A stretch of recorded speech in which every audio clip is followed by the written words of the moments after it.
Le doux ronronnement du moteur Rolls-Royce s'éteignit devant l'imposant château de Valois. Jacques Dubois, 40 ans, un magnate de l'immobilier, jeta un œil à sa Rolex en platine, 837 PW, arrivée avec une journée entière d'avance sur son planning. Son visage fatigué s'illumina d'un sourire à l'idée de la surprise qu'il réservait à 3 petits visages identiques. « Merci, Bernard. Vous pouvez rentrer chez vous maintenant, » dit Jacques à son chauffeur en saisissant sa mallette en cuir italien. Alors qu'il avançait sur l'allée en pierre importée, une atmosphère inhabituelle, presque tangible, le fit hésiter.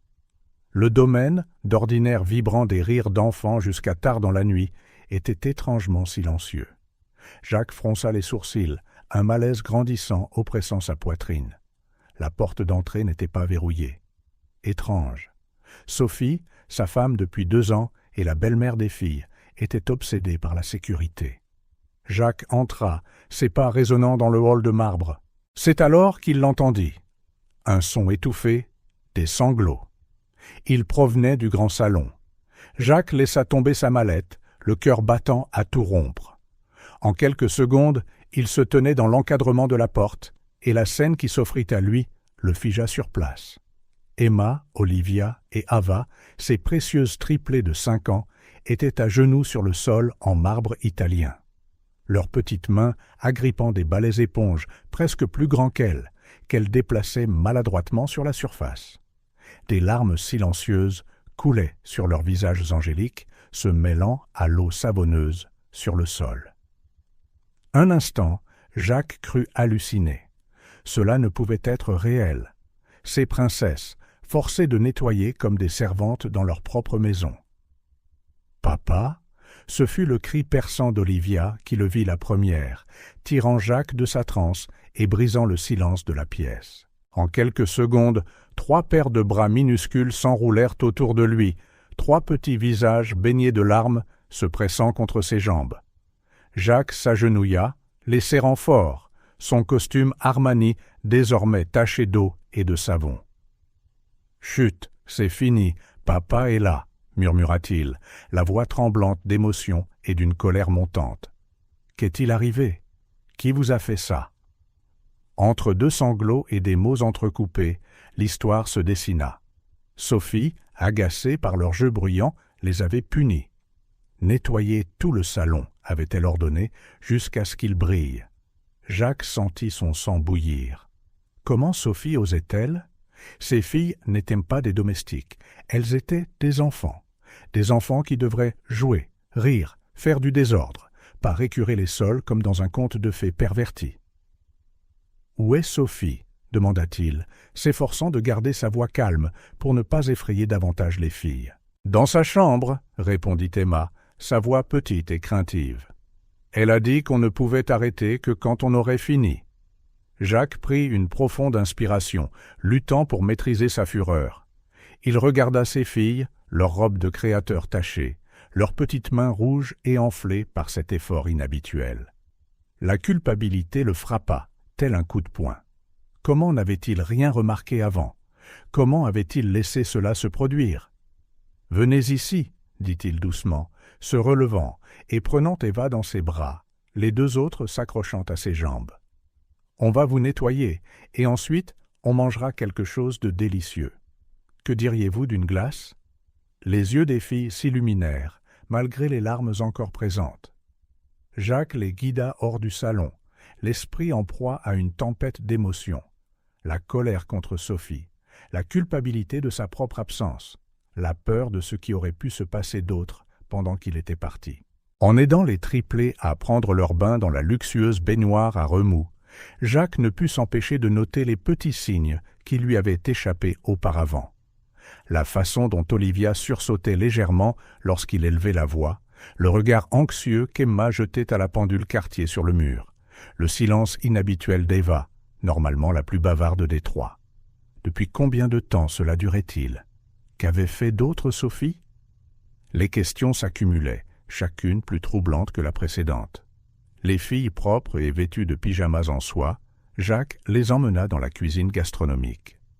Tandis qu'elle savourait une glace artisanale à la vanille avec un coulis de fruits rouges, un plaisir manifestement rare à en juger par leur enthousiasme, il les observait, le cœur brisé.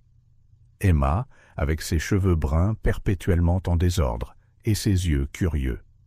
Olivia, la plus calme, ses yeux bleus désormais voilés par une tristesse qu'aucun enfant ne devrait connaître. Et Ava, d'habitude un rayon de soleil ambulant, maintenant silencieuse et méfiante. Jacques se demanda comment il n'avait pas remarqué ces changements plus tôt. Il avait été si absorbé par ses contrats à plusieurs millions, si convaincu que Sophie prendrait bien soin des filles. Il avait failli à ses filles, et cette prise de conscience le rongeait. « Papa », la voix d'Ava le tira de ses sombres pensées. « Tu vas encore partir ?» La question le frappa comme une gifle. La peur dans ses yeux, l'anxiété à peine dissimulée dans sa voix. Jacques sentit son cœur se briser une fois de plus. « Non, ma chérie, » répondit-il en la serrant fort dans ses bras. « Papa reste ici avec vous, je le promets. » Les deux autres se joignirent au câlin, et un instant, Jacques s'autorisa à ne ressentir que l'amour et le soulagement de ses filles. Mais la colère couvait toujours en dessous. Sophie avait beaucoup à expliquer. Après avoir mis les filles au lit, toutes les trois dans la chambre d'Emma, réticentes à l'idée d'être séparées, Jacques se dirigea vers la chambre principale. Chaque pas résonnait dans les couloirs luxueux du château, qui semblait maintenant froid et impersonnel. Devant la porte de la chambre, Jacques hésita. Qu'allait-il dire? Comment pourrait-il exprimer la profondeur de sa déception, de sa rage, sans exploser complètement? Et plus important encore, comment pouvait-il s'assurer que ses filles ne seraient plus jamais traitées de la sorte? Il prit une profonde inspiration, se ressaisissant. Les réponses viendraient. Pour l'instant, il savait une chose avec certitude. Plus rien ne serait comme avant. Cette nuit marquait un tournant dans leur vie, et Jacques était déterminé à réparer ses torts.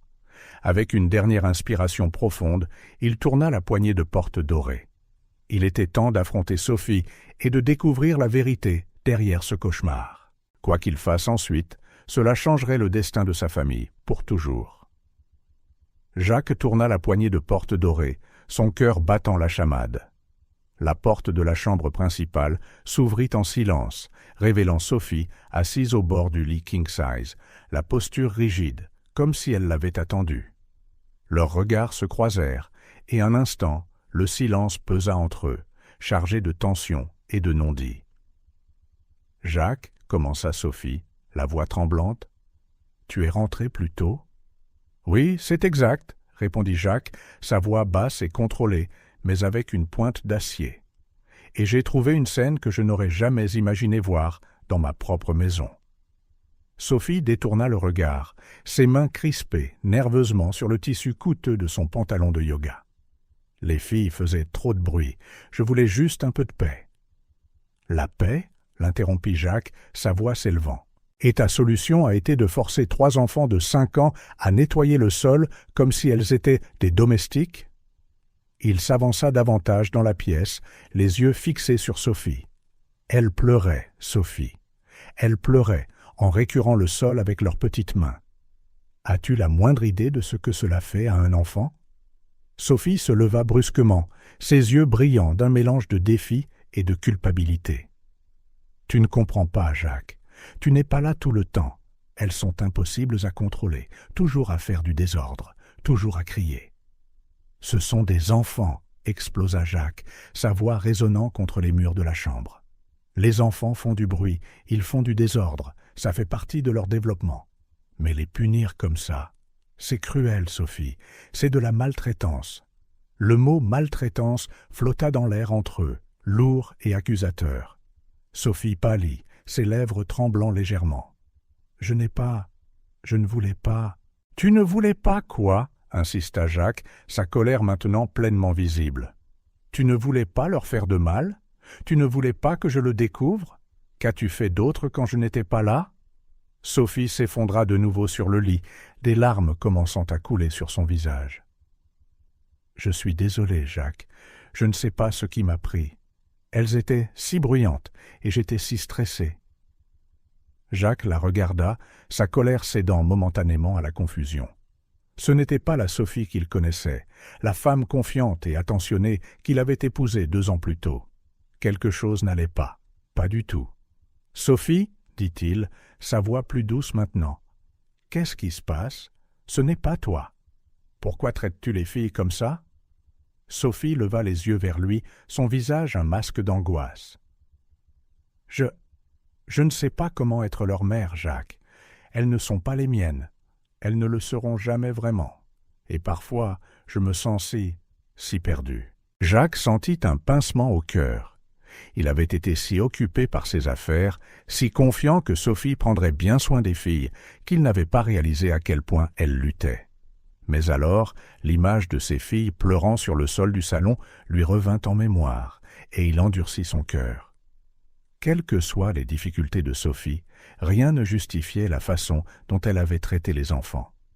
C'est alors qu'une idée lui vint à l'esprit, une idée folle, peut-être même cruelle, mais potentiellement la seule façon de faire comprendre à Sophie. « Demain, dit-il, sa voix ferme et décisive, tu vas vivre exactement ce que tu as fait subir à mes filles. » Sophie le regarda, confuse et alarmée.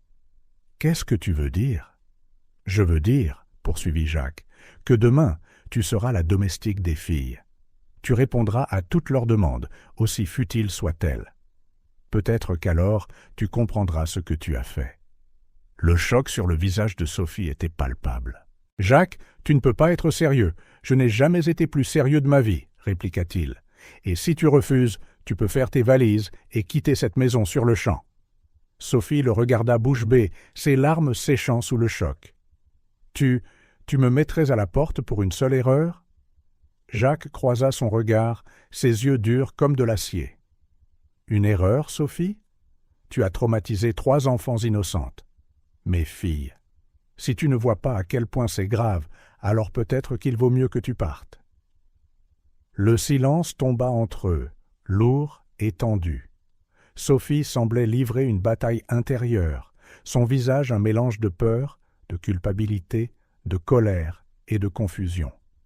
Finalement, elle parla, sa voix presque un murmure. « D'accord, je le ferai, je serai leur domestique demain. » Jacques hocha la tête, ressentant un mélange de soulagement et d'appréhension. « Bien, nous commencerons tôt le matin. Tu feras tout ce qu'elle demande, tant que ce n'est pas dangereux ou inapproprié. » Il se tourna pour quitter la pièce, mais s'arrêta à la porte. « Et Sophie ? C'est ta dernière chance. Si quelque chose comme ça se reproduit, il n'y aura aucune discussion. Tu seras hors de cette maison et de nos vies pour de bon. » Sur ces mots, Jacques partit, laissant Sophie seule avec ses pensées. Il marcha dans le couloir, l'esprit tourbillonnant des événements de la nuit. Une partie de lui se demandait s'il faisait ce qu'il fallait, si cette punition n'était pas juste une autre forme de cruauté. Mais alors, il s'arrêta devant la porte de la chambre d'Emma, où ses 3 filles dormaient ensemble, et regarda leurs visages paisibles dans leur sommeil. À cet instant, il sut qu'il ferait n'importe quoi pour les protéger, pour s'assurer qu'elles ne verraient plus jamais la peur ou la tristesse dans leurs yeux. Demain serait un jour décisif, un jour qui pourrait tout changer. Jacques espérait seulement que ce serait pour le mieux. Il ferma doucement la porte de la chambre des filles et se dirigea vers l'une des chambres d'amis. Ce soir, il ne dormirait pas aux côtés de Sophie. Ce soir, il avait besoin de réfléchir, de planifier et de se préparer à tout ce que le lendemain apporterait. En s'allongeant dans le lit inconnu, Jacques ne put s'empêcher de se demander « Sa décision sauverait-elle sa famille ou la détruirait-elle complètement ?» Seul le temps le dirait. Pour l'instant, tout ce qu'il pouvait faire était d'attendre l'aube et le début d'une journée qui promettait d'être différente de toutes les autres au château de Valois. Le soleil venait à peine de poindre à l'horizon lorsque Jacques entra dans la chambre des triplés. Emma, Olivia et Ava dormaient encore profondément, leurs visages angéliques libérés des soucis de la veille. Avec un soupir, il les réveilla doucement. « Bonjour, mes princesses » murmura Jacques en embrassant chacune sur le front. « J'ai une surprise pour vous aujourd'hui. » Les filles s'assirent, se frottant les yeux, endormie. « Quelle surprise, papa !» demanda Eva, la plus curieuse des trois. Jacques sourit, essayant de masquer sa propre appréhension. « Aujourd'hui, Sophie va être votre domestique. Elle fera tout ce que vous demanderez. » Les triplés échangèrent des regards confus. Emma, la plus sensible, fronça les sourcils. « Comme hier, papa ? On doit encore nettoyer ?» Le cœur de Jacques se serra à cette question innocente. « Non, ma chérie. Aujourd'hui, c'est différent. Vous pouvez demander à Sophie de faire des choses pour vous, des choses amusantes, comme jouer ou lire des histoires. » Les filles semblaient encore incertaines, mais une étincelle de curiosité commença à briller dans leurs yeux. Jacques les aida à s'habiller et les emmena dans la salle à manger, où Sophie attendait déjà, visiblement tendue. « Bonjour, les filles, » dit Sophie, la voix tremblante. Elle jeta un rapide coup d'œil à Jacques, qui lui fit un signe de tête ferme. « Rappelez-vous, » dit Jacques à ses filles, « vous pouvez demander à Sophie de faire n'importe quoi aujourd'hui, tant que ce n'est pas dangereux ou mal. Je serai dans le coin si vous avez besoin de moi. » Sur ce, il se retira dans un coin de la pièce, prêt à observer et à intervenir si nécessaire. Le petit déjeuner se déroula dans un silence tendu. Les filles mangeaient lentement, jetant des regards curieux à Sophie, qui restait debout comme une véritable domestique. Finalement, Olivia, la plus timide des trois, rassembla son courage. « Sophie, dit-elle doucement, pourrais-tu me verser un peu plus de jus, s'il te plaît ?» Sophie cligna des yeux, surprise par la demande polie. « Bien sûr, » répondit-elle en versant le jus avec des mains légèrement tremblantes. Ce petit acte sembla briser la glace. Bientôt, les filles commencèrent à faire plus de demandes, devenant de plus en plus audacieuses. « Sophie, peux-tu me tresser les cheveux ?» demanda Emma. « Je veux jouer à la poupée. »« Veux-tu être la maman des poupées ?» demanda Eva, les yeux brillants d'espoir. Sophie exauça chaque demande, bien que Jacques puisse voir le malaise sur son visage.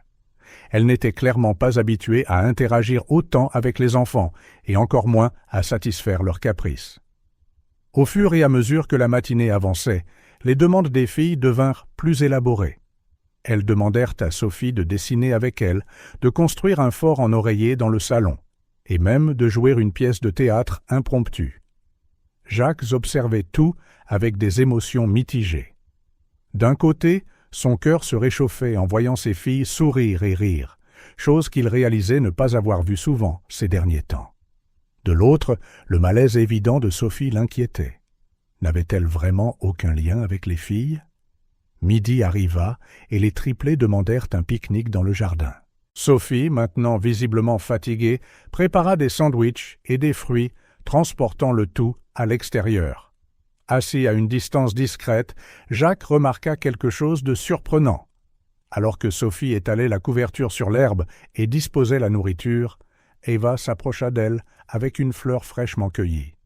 « Pour toi, Sophie, » dit la petite fille timidement, « merci de jouer avec nous aujourd'hui. » Un instant, le masque d'agacement de Sophie tomba, remplacé par une expression de surprise sincère, et était-ce de la tendresse ?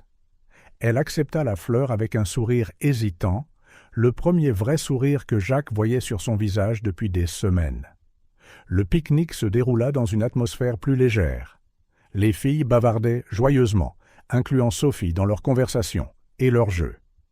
Jacques remarqua que, peu à peu, la posture rigide de sa femme commençait à se détendre. Après le déjeuner, Emma demanda à Sophie de leur lire une histoire.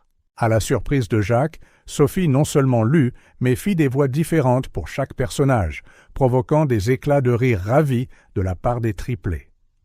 Au fil de l'après-midi, Jacques remarqua un changement subtil, mais significatif. Les demandes des filles devinrent moins axées sur le fait de faire travailler Sophie et plus sur le fait de l'inclure dans leurs activités. Elles voulaient qu'elle participe à leurs jeux, pas seulement qu'elle les serve. Vers 16 heures, Jacques trouva Sophie dans la cuisine, en train de préparer un encas pour les filles. Elle avait l'air épuisée, mais il y avait quelque chose de différent dans ses yeux, une douceur qu'il n'avait pas vue depuis longtemps. « Comment te sens-tu » demanda-t-il prudemment. Sophie laissa échapper un profond soupir. Fatiguée? Mais je ne peux pas l'expliquer. C'est différent de ce à quoi je m'attendais. Différent comment? Elle marqua une pause, réfléchissant. Elles sont douces. Je ne l'avais jamais remarqué avant. J'ai toujours vu que le bruit, le désordre. Mais aujourd'hui, elles m'ont remercié pour des choses simples, m'ont donné des fleurs. Eva m'a fait un câlin après que j'ai soigné sa poupée. Jacques sentit une boule se former dans sa gorge. Ce sont des enfants merveilleux, Sophie. Elles veulent juste être aimées. Sophie hocha lentement la tête, des larmes se formant dans ses yeux. J'ai été si cruelle hier. Comment ai-je pu leur faire ça? Avant que Jacques ne puisse répondre, ils entendirent des pas précipités et les triplés firent irruption dans la cuisine. « Sophie! Sophie !» cria Olivia. « Viens voir, on a fait un dessin pour toi. » Sophie regarda Jacques, un mélange de culpabilité et d'espoir dans les yeux. Il hocha la tête, l'encourageant. « J'arrive, les filles, » dit-elle, sa voix douce. Alors que Sophie suivait les enfants excités hors de la cuisine, Jacques sentit une lueur d'espoir. Peut-être, juste peut-être, que cette expérience folle fonctionnait. Peut-être y avait-il une chance pour sa famille, après tout. La journée n'était pas encore terminée, et Jacques savait qu'il y aurait d'autres défis à relever. Mais pour la première fois depuis son retour la veille, il sentit que peut-être, juste peut-être, tout pourrait s'arranger. Jacques se retira dans son bureau, la seule pièce du manoir qui semblait épargnée par le chaos émotionnel des derniers jours. Il s'assit dans son fauteuil en cuir, les yeux fixés sur la vue au-delà de la baie vitrée. Mais son esprit était ailleurs, errant dans les couloirs du temps. Le son lointain des rires des triplés, mêlé à la voix de Sophie, lui parvenait, un rappel constant de la situation inhabituelle qu'il avait créée. Jacques ferma les yeux, s'autorisant pour la première fois depuis longtemps à réfléchir véritablement à son mariage et à sa vie de famille. Quand il avait rencontré Sophie 3 ans plus tôt, elle semblait être la réponse à toutes ses prières. Veuf depuis 2 ans, luttant pour équilibrer son vaste empire commercial avec l'éducation de 3 petites filles, Jacques avait vu en Sophie une partenaire forte, indépendante et surtout aimante. Leur mariage rapide, à peine 6 mois après leur rencontre, avait semblé être la décision la plus logique et la plus émotionnellement correcte. Mais maintenant, en se remémorant ses souvenirs avec un œil plus critique, Jacques commença à remarquer les signes qu'il avait ignorés. Les petites tensions, les moments d'inconfort de Sophie autour des enfants, les disputes chuchotées tard dans la nuit qu'il avait considérées comme des ajustements familiaux normaux. Un souvenir en particulier se détacha, vif et douloureux. C'était la fête du 4e anniversaire des triplés, environ 6 mois après le mariage. Sophie avait organisé une célébration élaborée avec des décorations de princesse et un gâteau à 3 étages. Jacques se souvenait d'avoir été impressionné par ses efforts. Mais maintenant, il se rappelait autre chose. Le regard d'épuisement et de quasi-ressentiment sur le visage de Sophie lorsque les filles, dans leur excitation, avaient renversé le gâteau avant même de pouvoir souffler les bougies. « Comment ai-je pu manquer ça ?» murmura Jacques pour lui-même, passant une main sur son visage fatigué. Un autre souvenir refit surface. Une nuit, il y a environ 1 an, il s'était réveillé au son de sanglots étouffés. Sophie était assise au bord du lit, pleurant en silence. Quand il lui avait demandé ce qui n'allait pas, elle avait rapidement essuyé ses larmes et dit que c'était juste un mal de tête. Jacques, épuisé par une longue semaine de travail, avait accepté l'explication sans poser de questions et s'était rendormi. Maintenant, il se demandait ce qui se cachait réellement derrière ses larmes. Les mots de Sophie de la nuit précédente résonnaient dans son esprit. « Je ne sais pas comment être leur mère, Jacques. Elles ne sont pas les miennes. Elles ne le seront jamais vraiment. » Jacques sentit une vague de culpabilité le submerger. Il avait supposé que Sophie s'adapterait naturellement à la maternité, que son amour pour lui créerait un lien instantané avec les filles. Mais il ne lui avait jamais vraiment demandé ce qu'elle ressentait, ne lui avait jamais offert le soutien et les conseils dont elle avait probablement désespérément besoin. Et les triplés? Jacques réalisa qu'il ne se souvenait pas de la dernière fois qu'il avait passé une journée entière avec elle, sans être interrompu par le travail ou d'autres obligations. Il les aimait inconditionnellement, c'était indiscutable. Mais l'amour n'était pas la même chose que la présence, et il avait manqué d'être vraiment présent dans leur vie. Une boule se forma dans la gorge de Jacques alors qu'il se souvenait qu'Emma lui avait demandé, des semaines auparavant, s'il les aimait autant qu'il aimait son travail. À l'époque, il avait ri et l'avait assuré que oui. Mais maintenant, la question le frappait de plein fouet, avec toute la force de sa négligence involontaire. Jacques se leva brusquement, se dirigeant vers le mur de livres. Ses yeux se posèrent sur une photographie encadrée. Lui-même, Sophie et les triplés lors de leur lune de miel aux Maldives. Ils souriaient tous pour l'appareil photo, l'image parfaite d'une famille heureuse. Mais maintenant, en y regardant de plus près, Jacques remarqua la tension dans la posture de Sophie, la façon dont son sourire n'atteignait pas tout à fait ses yeux. « Comment ai-je pu en arriver là ?» demanda-t-il à voix haute. La réponse, il le réalisa, était simple et douloureuse. Il était devenu complaisant, convaincu que son amour et sa réussite financière suffiraient à soutenir sa famille. Il avait négligé le travail émotionnel nécessaire pour construire véritablement une unité familiale solide. Jacques retourna à son bureau, ouvrit un tiroir et en sortit un vieil album photo qu'il n'avait pas regardé depuis des années. Page après page, des moments de la vie des triplés, leur naissance, leurs premiers pas, leurs anniversaires, Noël.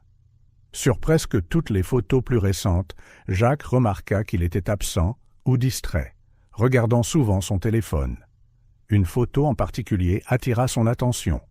Elle datait d'environ 1 an, montrant Sophie sur le canapé avec les 3 filles. À première vue, cela ressemblait à une belle scène de complicité familiale. Mais en y regardant de plus près, Jacques remarqua la raideur dans la posture de Sophie, la façon dont les filles semblaient de garder une petite mais notable distance d'elle. C'est alors que Jacques réalisa l'ampleur de son erreur. Il n'avait pas seulement négligé sa famille, il avait créé un environnement où tout le monde, Sophie et les filles, se sentait émotionnellement insécurisé et déconnecté.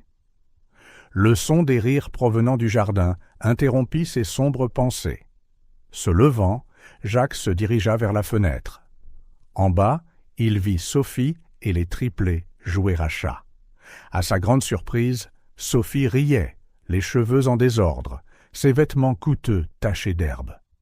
Les filles couraient autour d'elle, leurs visages rayonnants de joie. La scène fit monter les larmes aux yeux de Jacques. C'était ce qu'il voulait pour sa famille, une joie insouciante et une connexion authentique. Mais cela le remplit aussi d'un profond regret pour le temps perdu et les occasions manquées. « Il n'est pas trop tard », se dit-il, sa voix ferme d'une nouvelle résolution. « Je peux réparer ça. Nous pouvons réparer ça. » Avec une détermination renouvelée, Jacques quitta son bureau. Il était temps de rejoindre sa famille, d'être vraiment présent, pas seulement physiquement, mais émotionnellement. Le chemin à parcourir serait difficile, il le savait. Il y aurait d'autres disputes, d'autres larmes, d'autres moments de doute. Mais pour la première fois depuis longtemps, Jacques ressentit une étincelle de véritable espoir. En descendant les escaliers vers le jardin, Jacques se fit une promesse silencieuse, à lui-même, à Sophie et à ses filles. Désormais, sa famille passerait en premier. Quoi qu'il en coûte, il ferait tout ce qui était en son pouvoir pour guérir les blessures du passé et construire l'avenir aimant et uni qu'ils méritaient tous. Jacques s'était assis dans son bureau, tenant dans ses mains une photo de sa défunte femme, Isabelle. L'image le ramena en arrière à une période qui semblait à la fois un cauchemar lointain et une blessure fraîche. Il y a 5 ans, à 35 ans, Jacques était au sommet de sa carrière. Son entreprise de promotion immobilière connaissait une croissance exponentielle et il venait de conclure le plus gros contrat de sa vie. Isabelle était enceinte de triplés et l'avenir semblait radieux et plein de promesses. Puis, par une nuit pluvieuse d'octobre, tout a basculé. Le téléphone a sonné à 3 heures du matin. Jacques pouvait encore entendre la voix grave du médecin. « Je suis désolé, monsieur Dubois. Il y a eu des complications pendant l'accouchement. » Isabelle était morte en donnant naissance à leur fille. Les jours qui suivirent furent un tourbillon de douleur, de deuil et de responsabilités écrasantes. Jacques se retrouva père célibataire de 3 nouveau-nés, tout en essayant de maintenir son entreprise à flot. Un flashback particulièrement vif le frappa. Il était assis sur le sol de la nurserie à 2 heures du matin, Emma dans ses bras, Olivia pleurant dans son berceau, et Eva enfin endormie après des heures de colique. Des larmes coulaient sur son visage alors qu'il murmurait « Mais je ne sais pas si je peux le faire, Isa. Je ne sais pas comment être un père sans toi. » Les premiers mois furent une épreuve d'endurance. Jacques engagea une équipe de nourrices pour l'aider, mais insista pour être présent à chaque biberon nocturne, chaque changement de couche, chaque étape importante. Son assistante personnelle, Marie, prit pratiquement en charge la direction de l'entreprise, lui permettant de se concentrer sur ses filles. Mais l'équilibre était précaire. Jacques se souvint d'une réunion cruciale lorsque les triplés avaient 6 mois. Il était sur le point de conclure un accord de plusieurs millions de dollars lorsque son téléphone sonna. C'était la nounou. Eva avait une forte fièvre et était transportée d'urgence à l'hôpital. Sans hésiter, Jacques se leva en pleine réunion. « Messieurs, ma fille a besoin de moi. Nous continuerons cela un autre jour. » Il sortit, laissant une salle pleine de cadres stupéfaits derrière lui.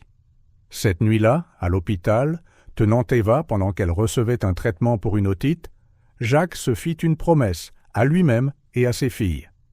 Elle passerait toujours en premier, quel que soit le coût pour ses affaires. Les années suivantes furent des montagnes russes d'émotions et de défis. Jacques lutta pour être présent à chaque moment important de la vie des filles, sacrifiant souvent des opportunités commerciales ou survivant avec seulement quelques heures de sommeil pour tout concilier. Il y eut des moments de pure joie, le premier sourire d'Emma, les premiers pas d'Olivia, le premier mot d'Ava, à juste titre, papa. Mais il y eut aussi des moments de profond désespoir, où l'absence d'Isabelle se faisait plus lourde, et où Jacques se demandait s'il en faisait assez, s'il le faisait bien. Un moment se détacha vivement. Les triplés venaient d'avoir 3 ans, et Jacques les emmena au parc. Alors qu'il les regardait jouer, une femme s'approcha. « Vos filles sont adorables, » commenta-t-elle. « Leur maman doit être fière. » La douleur que Jacques ressentit à ce moment-là fut presque physique. « Elle est décédée, » parvint-il à dire. Le regard d'horreur sur le visage de la femme le fit presque rire, si ce n'était pas si douloureux. « Oh, je suis tellement désolé. Vous élevez les 3 tout seul ?» Jacques hocha la tête, ses yeux ne quittant jamais les filles. « Elles sont ma vie, » dit-il simplement. C'est à ce moment-là, en regardant ses filles rire et jouer, que Jacques réalisa que malgré tous les défis, il s'en sortait. Ses filles étaient heureuses, en bonne santé et aimées. Peut-être n'était-il pas parfait, mais il faisait de son mieux. Mais la solitude était une compagne constante. Les nuits étaient les pires, quand la maison était silencieuse et que les fantômes du passé semblaient plus proches. Jacques se surprenait à parler à Isabelle, partageant les joies et les frustrations de la journée, souhaitant désespérément qu'elle soit là pour voir leur fille grandir. C'est dans ce contexte que Sophie est entrée dans sa vie, comme un rayon de soleil après une longue tempête. Ils se sont rencontrés lors d'un événement caritatif. Sophie était intelligente, belle et surtout semblait sincèrement intéressée par les triplés. Leur premier rendez-vous fut un pique-nique au parc avec les filles. Jacques fut étonné de la facilité avec laquelle Sophie interagissait avec elle, jouant à cache-cache et aidant à construire des châteaux de sable. Pour la première fois depuis des années, Jacques s'autorisa à imaginer un avenir où il ne serait pas seul, où ses filles auraient une figure maternelle. La phase de séduction fut un tourbillon. Sophie semblait parfaite à tous égards. Elle était compréhensive quant au travail exigeant de Jacques et patiente avec les besoins des filles. Quand Jacques la demanda en mariage, à peine 6 mois après leur rencontre, cela sembla la chose la plus naturelle du monde. La cérémonie fut petite et intime. Jacques se souvenait vivement du moment où Sophie prononça ses vœux, non seulement à lui, mais aussi aux filles, promettant de les aimer et de prendre soin d'elles, comme si elles étaient les siennes. À ce moment-là, Jacques sentit comme un poids énorme se soulever de ses épaules. Enfin, sa famille serait à nouveau complète. Les premiers mois de mariage semblèrent confirmer toutes ses espérances. Sophie s'adapta rapidement à la routine familiale, aidant avec les repas, le coucher et les innombrables activités des filles. Se sentant plus en sécurité à la maison, Jacques commença à consacrer plus de temps à son travail, confiant que Sophie s'occupait de tout. Mais maintenant, assis dans son bureau 2 ans plus tard, en se remémorant ses souvenirs, Jacques se demanda s'il n'avait pas fait une terrible erreur. Dans sa hâte de combler le vide laissé par Isabelle et son désir de donner une mère aux filles, avait-il ignoré des signes importants? Connaissait-il vraiment Sophie, ou juste l'idée qu'il s'en était faite? Les mots de Sophie résonnaient. « Elles ne sont pas les miennes. Elles ne le seront jamais vraiment. » Comment n'avait-il pas remarqué cette déconnexion avant? Avait-il été si aveuglé par la gratitude et le soulagement qu'il avait ignoré les vrais sentiments de sa femme? Jacques remit la photo d'Isabelle dans le tiroir, sentant le poids de ses décisions passées. Il avait cru que se marier avec Sophie serait la solution parfaite pour sa famille fragmentée.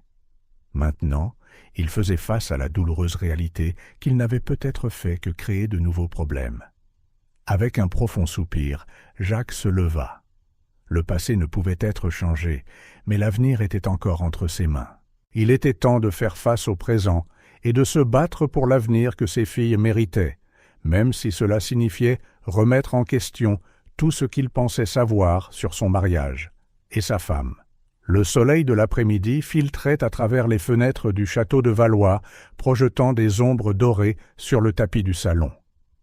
Sophie, épuisée après des heures à satisfaire les demandes des triplés, s'effondra sur le canapé pour un moment de repos. Ses vêtements coûteux étaient froissés, ses cheveux en désordre, et il y avait une tache de peinture sur sa joue, souvenir d'une séance de peinture avec les filles. Fermant les yeux, Sophie s'autorisa un moment de réflexion. La journée avait été surprenante. Quand Jacques avait annoncé sa punition, elle s'était attendue à des heures de tourment, à devoir gérer des enfants gâtés et exigeants. Au lieu de cela, elle s'était retrouvée plongée dans un monde d'imagination et de joie enfantine qu'elle n'avait jamais vraiment connu auparavant. Un rire aigu interrompit ses pensées. Ouvrant les yeux, Sophie vit Eva courir dans le salon, une couronne en papier de travers sur la tête. « Sophie, Sophie, regarde, je suis une princesse maintenant !» Avant qu'elle ne puisse s'en empêcher, Sophie sourit. « Tu es la plus jolie princesse que j'ai jamais vue, Eva. » Les yeux de la fillette s'illuminèrent à ce compliment, et Sophie sentit quelque chose d'étrange dans sa poitrine, une chaleur qu'elle ne pouvait expliquer. « Viens, Sophie, » appela Emma de l'autre côté de la pièce. « Nous devons construire un château pour la princesse Eva. » Normalement, Sophie aurait décliné, prétextant du travail ou de la fatigue. Mais aujourd'hui, sans réfléchir une seconde, elle se leva et rejoignit les filles sur le sol. Alors qu'elles empilaient des coussins et des draps pour créer un château, Sophie se surprit à rire, un rire sincère pour la première fois depuis. Eh bien, elle ne se souvenait plus de la dernière fois. Les filles étaient si enthousiastes, si pleines de vie et de créativité. Comment n'avait-elle jamais remarqué cela avant? « Sophie, » dit Olivia timidement, lui tendant un diadème en plastique. « Tu peux être la reine, d'accord ?»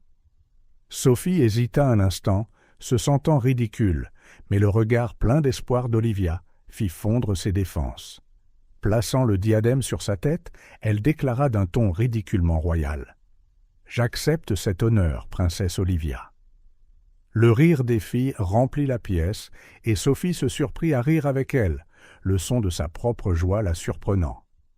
Au fil de l'après-midi, Sophie fut complètement absorbée par le monde des triplés. Elles organisèrent un goûter imaginaire où Sophie versait du thé dans des tasses de jouets et faisait l'éloge de gâteaux invisibles fabriqués par Emma.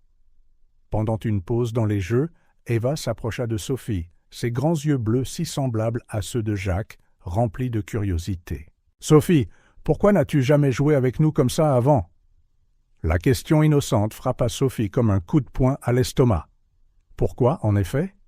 Elle se retrouva à lutter pour trouver une réponse. Je suppose que je ne savais pas comment faire, admit-elle finalement, se surprenant elle-même par son honnêteté. Eva réfléchit un instant, puis sourit. Eh bien, maintenant tu sais, et tu es très doué pour ça. Le compliment sincère fit monter des larmes inattendues aux yeux de Sophie. Elle cligna rapidement des yeux, essayant de les cacher, mais Emma le remarqua. « Sophie, tu es triste ?» demanda la fillette, l'inquiétude évidente dans sa voix. « Non, ma chérie, » répondit Sophie, la voix tremblante. « Parfois, les gens pleurent quand ils sont heureux aussi. » Les mots sortirent de sa bouche avant qu'elle ne puisse réfléchir, et Sophie réalisa avec un choc que c'était vrai. Elle était heureuse, vraiment heureuse, d'une manière qu'elle ne l'avait pas été depuis longtemps. Les triplés, mus par une compassion que Sophie n'avait jamais remarquée auparavant, se rapprochèrent et la prirent dans leurs bras. Ce simple geste d'affection, pur, brisa quelque chose en elle. Sophie les serra en retour, s'autorisant pour la première fois à ressentir véritablement l'amour de ses petites filles. À ce moment-là, assise sur le sol de son luxueux salon, entourée de jouets éparpillés et étreinte par 3 paires de petits bras, Sophie sentit un changement profond s'opérer en elle. Les barrières qu'elle avait construites au fil des ans, la peur de ne pas être à la hauteur, le ressentiment de s'occuper d'enfants qui n'étaient pas les siens, l'insécurité constante, commencèrent à s'effriter. Elle regarda chacune des filles, les voyant vraiment pour la première fois. Emma, avec sa curiosité sans bornes et son cœur généreux. Olivia, calme et observatrice, mais avec une profondeur d'émotion que Sophie n'avait jamais remarquée. Et Ava, d'habitude audacieuse et affectueuse, toujours prête avec un sourire ou un câlin. Comment avait-elle pu être si aveugle? Comment avait-elle pu perdre tant de temps à garder ces merveilleux enfants à distance? La culpabilité la frappa de plein fouet, mêlée à un flot d'autres émotions qu'elle pouvait à peine traiter. Le regret du temps perdu, la honte de son comportement passé, et quelque chose d'autre, quelque chose qu'elle avait peur de nommer, mais qui ressemblait beaucoup à de l'amour. « Sophie », la voix d'Olivia la ramena au présent. « On pourra refaire ça demain ?» La question était simple, mais chargée d'espoir. Sophie sentit son cœur se serrer. « Bien sûr qu'on le pourra, ma chérie, » répondit-elle, surprise par la sincérité de sa propre voix. Alors que les filles poussaient des cris de joie, Sophie se surprit à sourire. Mais à l'intérieur, elle était en plein tumulte. Que signifiait ce changement soudain dans ses sentiments? Comment avait-elle pu se tromper à ce point sur ses enfants, sur son rôle dans leur vie? Et surtout, qu'est-ce que cela signifiait pour l'avenir? Sophie savait qu'elle ne pouvait pas revenir en arrière, prétendre que cette journée n'avait pas eu lieu.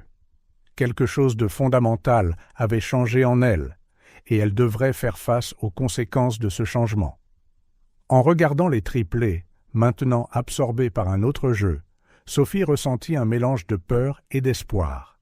Peur de l'inconnu, de ce que s'ouvrir émotionnellement pourrait apporter. Mais aussi de l'espoir que peut-être, juste peut-être, elle pourrait être la mère que ses filles méritaient. Avec un profond soupir, Sophie rejoignit les filles dans leur jeu, déterminée à profiter de chaque instant de cette journée inattendue. Les questions et les doutes pouvaient attendre. Pour l'instant, elle s'autoriserait simplement à être présente, à être aimante, à être la Sophie qu'elle n'aurait jamais cru pouvoir être. La nuit tomba sur le château de Valois, apportant avec elle un silence pesant. Jacques et Sophie se trouvaient dans le salon, les preuves de la journée chaotique encore visibles autour d'eux. Jouets éparpillés, oreillers déplacés et morceaux d'encas sur les tables. Jacques observa Sophie un moment. Elle avait l'air épuisée, mais il y avait quelque chose de différent sur son visage, une douceur qu'il n'avait pas vue depuis longtemps. Décidant qu'il était temps d'aborder le sujet qui fâche, il se racla la gorge. « Alors, comment s'est passée ta journée ?» demanda-t-il, essayant de garder un ton désinvolte. Sophie le regarda, ses yeux révélant un mélange complexe d'émotions. « C'était intéressant, » répondit-elle vaguement.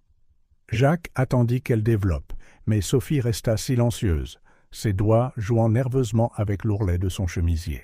Sentant qu'il devait insister un peu plus, Jacques continua. « Les filles semblent s'être amusées. Je ne les ai jamais vues aussi excitées avec toi. » Sophie tressaillit légèrement à ces mots, un éclair de culpabilité traversant son visage. « Oui, elles. Ce sont de bonnes filles. Vraiment. »« Je suis d'accord, » dit Jacques en se penchant en avant. « Sophie, que s'est-il passé aujourd'hui ? Tu sembles différente. » Sophie soupira profondément, croisant enfin le regard de Jacques. « Je ne sais pas, Jacques. Vraiment pas. C'était comme si je les voyais pour la première fois. » Jacques sentit une bouffée d'espoir. « C'est une bonne chose, non ? Peut-être que c'est un nouveau départ pour nous tous. » Mais à sa grande surprise, Sophie se leva brusquement, commençant à faire les 100 pas dans la pièce. « Ce n'est pas si simple, Jacques. Tu ne comprends pas ? Alors aide-moi à comprendre, » plaida Jacques, la frustration pointant dans sa voix. « Parle-moi, Sophie. Qu'est-ce qui se passe avec toi ?» Sophie s'arrêta, le dos tourné à Jacques. Quand elle parla, sa voix tremblait. « Je ne suis pas une bonne mère pour elle, Jacques. Je ne l'ai jamais été. Et maintenant ? Maintenant, je ne sais pas si je le serai un jour. » Jacques se leva, s'approchant d'elle. « Bien sûr que si. Ce que j'ai vu aujourd'hui le prouve. Les filles ont adoré passer du temps avec toi. » Sophie se tourna vers lui, des larmes brillant dans ses yeux. « Et si c'était trop tard ? Si j'avais déjà tout gâché ? » « Il n'est jamais trop tard, » insista Jacques, posant ses mains sur les épaules de Sophie. « Nous pouvons arranger ça, ensemble. D'ailleurs, je pensais... » Il hésita un instant, mais décida de se lancer. « Peut-être qu'il est temps d'agrandir notre famille, d'avoir un autre enfant, un bébé à nous. Ça pourrait nous rapprocher encore plus. » Les mots étaient à peine sortis de sa bouche que Jacques réalisa son erreur. Le visage de Sophie devint pâle, et elle s'écarta de lui comme si elle s'était brûlée. « Un autre enfant ?» murmura-t-elle, sa voix chargée d'émotion. « Tu penses qu'avoir un autre bébé va tout arranger ?» Jacques, réalisant trop tard l'ampleur de son erreur, tenta de s'expliquer. « Non, ce n'est pas ce que je voulais dire. Je pensais juste... »« Tu ne penses pas, Jacques ?» éclata Sophie, des années d'émotions refoulées débordant enfin. « Tu n'as aucune idée de ce que c'est pour moi. M'occuper de 3 enfants qui ne sont pas les miens. Essayer d'être une mère alors que je ne suis même pas sûre de pouvoir l'être. » Elle s'arrêta brusquement, comme si elle en avait trop dit. Jacques, confus et alarmé, fit un pas vers elle. « Sophie, de quoi parles-tu ? Que veux-tu dire par « pas sûre de pouvoir l'être » ? Sophie secoua la tête, les larmes coulant maintenant librement sur ses joues. « Rien. Oublie ce que j'ai dit. »« Non, je ne peux pas oublier, » insista Jacques, sa propre frustration montant. « Il y a quelque chose que tu ne me dis pas. Qu'est-ce que c'est ? » « Laisse tomber, Jacques !» cria Sophie, sa voix résonnant dans le salon. « Tu ne comprendrais pas, tu ne comprends jamais. » Le silence qui suivit fut assourdissant. Jacques et Sophie se dévisagèrent, tous deux respirant lourdement, des années de malentendus et de secrets suspendus entre eux, comme un mur invisible. Finalement, Sophie parla, sa voix basse et défaite. « J'ai besoin de temps. Je ne peux pas faire ça maintenant. » Avant que Jacques ne puisse répondre, elle quitta la pièce, ses pas précipités résonnant dans l'escalier. Jacques resta là, abasourdi, essayant de comprendre ce qui venait de se passer. Il s'effondra sur le canapé, passant ses mains sur son visage avec frustration. Comment les choses avaient-elles pu si mal tourner ? La journée avait commencé avec tant de promesses, avec l'espoir d'une nouvelle entente entre Sophie et les filles. Et maintenant, Jacques regarda l'escalier, se demandant s'il devait suivre Sophie. Mais quelque chose l'arrêta. Ces paroles résonnaient dans son esprit. M'occuper de 3 enfants qui ne sont pas les miens. Essayer d'être une mère alors que je ne suis même pas sûre de pouvoir l'être. Qu'avait-elle voulu dire par là ? Il se passait plus de choses, quelque chose que Sophie ne lui disait pas. Et soudain, Jacques réalisa à quel point il connaissait peu sa propre femme. Se levant lentement, Jacques se dirigea vers la fenêtre, fixant la nuit noire à l'extérieur. Le manoir, qui aurait dû être un foyer plein d'amour et de rire, semblait maintenant froid et vide. Et pour la première fois depuis qu'il avait épousé Sophie, Jacques se demanda s'il avait fait une terrible erreur. Montant les escaliers pour dormir dans l'une des chambres d'amis, Jacques sut que les choses ne pouvaient pas continuer ainsi. Quelque chose devait changer, et vite. Mais quoi exactement? Et comment? Il n'en avait aucune idée. Jetant un dernier regard à la porte fermée de la chambre principale, où Sophie pleurait probablement seule, il entra dans la chambre d'amis, fermant la porte derrière lui. La nuit serait longue, et demain apporterait de nouveaux défis. Mais une chose était certaine, la famille Dubois était au bord d'un changement radical, et plus rien ne serait jamais comme avant cette nuit. Le soleil était à peine levé lorsque Jacques se réveilla, désorienté dans la chambre d'amis. Un instant, il ne comprit pas pourquoi il n'était pas dans son propre lit, jusqu'à ce que les souvenirs de la nuit précédente le submergent comme une vague. La dispute avec Sophie, les mots durs échangés, le mystère non résolu entre eux. Avec un lourd soupir, Jacques se leva. Peut-être qu'après une nuit de sommeil, il pourrait parler plus calmement. Il se dirigea vers la chambre principale, répétant mentalement ce qu'il allait dire. Mais la pièce était vide. Le lit était fait, intact. « Sophie » appela-t-il, un nœud se formant dans son estomac. Le silence fut sa seule réponse. C'est alors qu'il remarqua le morceau de papier plié sur la table de nuit. Avec des doigts tremblants, Jacques le ramassa et lut. « Jacques, j'ai besoin de temps pour réfléchir. S'il te plaît, ne me cherche pas. Prends soin des filles. Sophie. » Le monde de Jacques sembla s'écrouler. Sophie était partie. S'était enfuie au milieu de la nuit, ne laissant que ce mot énigmatique. Son esprit tourbillonnait de questions. Où avait-elle pu aller? Combien de temps serait-elle absente? À quoi avait-elle besoin de réfléchir exactement? Et surtout, comment allait-il expliquer cela aux filles? Comme invoqué par ses pensées, Jacques entendit de petites voix dans le couloir. Les triplés étaient réveillés. « Papa, Sophie !» appela Emma, sa voix résonnant dans la maison silencieuse. Jacques ferma les yeux un instant, rassemblant ses forces. Il devait être fort maintenant pour ses filles. Mettant le mot dans sa poche, il sortit à leur rencontre. Eva fut la première à remarquer que quelque chose n'allait pas. « Papa, où est Sophie? Elle a promis de faire des pancakes aujourd'hui. » Le cœur de Jacques se serra. Comment pouvait-il expliquer cela à des enfants de 5 ans? « Les filles » commença-t-il en s'agenouillant à leur niveau. « Sophie » Sophie a dû partir pour un petit moment. Elle est partie au travail? Demanda Olivia innocemment. Jacques secoua la tête. Non, ma chérie, elle a dû faire un voyage. Mais elle n'a pas dit au revoir, protesta Emma, des larmes emplissant ses yeux. Elle dit toujours au revoir quand elle voyage. Je sais, princesse, dit Jacques doucement, prenant Emma dans ses bras. Parfois, les adultes doivent faire des choses qui n'ont pas beaucoup de sens. Les triplés échangèrent des regards confus et inquiets. Jacques pouvait voir la peur grandir dans leurs yeux, et cela lui brisait le cœur. « Elle va revenir, n'est-ce pas, papa ?» demanda Eva, la voix tremblante. Jacques hésita. Il voulait désespérément dire oui, assurer à ses filles que tout irait bien. Mais il ne voulait pas non plus leur mentir. « Je l'espère, ma chérie, » répondit-il finalement. « Mais pour l'instant, c'est juste nous 4, d'accord? Et on s'en sortira très bien ensemble. » Les filles hochèrent la tête, l'air encore incertain. Jacques força un sourire, déterminé à garder les choses aussi normales que possible. « Maintenant, que diriez-vous de ces pancakes?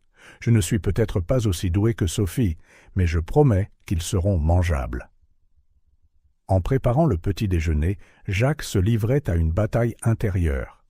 Une partie de lui voulait partir immédiatement, chercher Sophie partout. L'idée qu'elle soit là, seule, peut-être bouleversée ou en danger, le rongeait. Mais une autre partie de lui savait qu'il ne pouvait pas abandonner les filles. Elles étaient déjà confuses et effrayées par la disparition soudaine de Sophie. S'ils partaient aussi, cela ne ferait qu'accentuer leur anxiété. Alors qu'il les regardait manger leurs pancakes, qui, heureusement, se sont avérés meilleurs que ceux à quoi il s'attendait, Jacques se demanda ce que Sophie faisait à ce moment même. Où était-elle allée? Était-elle en sécurité? « Papa, tu es triste ?» La voix d'Olivia le ramena au présent. Jacques réalisa qu'il avait regardé dans le vide, une expression inquiète sur le visage. Il se composa rapidement, forçant un autre sourire. « Non, ma chérie, je réfléchissais juste.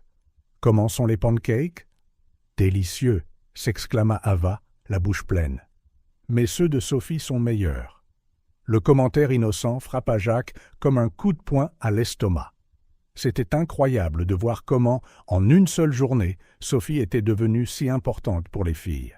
Et maintenant, elle était partie, laissant un vide qu'il n'avait aucune idée de comment combler.